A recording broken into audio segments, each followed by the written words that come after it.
জীবনের যেটা interesting part ছিল যে আমরা সাধারণত ক্রিকেট নিয়ে টিভিসি যেগুলো আমরা দেখি সবসময় সাধারণত খুবই আইসোলেটেড থাকে প্লেয়াররা, কিংবা অডিয়েন্সের সাথে যোগাযোগ কমিউনিকেশনসটা নাই টিভিসিগুলোতে। তো এইটা আমার কাছে ইন্টারেস্টিং মনে হয়েছে এই জায়গাটায়, যে এমনি যারা ক্রিকেট লাভার্স, যারা রেগুলার ক্রিকেট দেখে, যাদের কপি করে যে ছেলেগুলা, তাদের সাথেই এই ক্রিকেটার তিনজন গলিতে খেলে।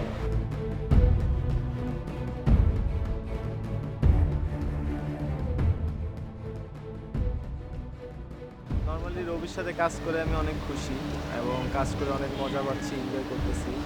আর আজকে যে শ্যুটটা হচ্ছে আমার, যে গলির ক্রিকেট, তো এটাতে শ্যুটটাতে করে আমার ছোটোবেলার কথা মনে পড়ে যাচ্ছে, যে আমি ছোটোবেলা কী করতাম, কীভাবে খেলতাম।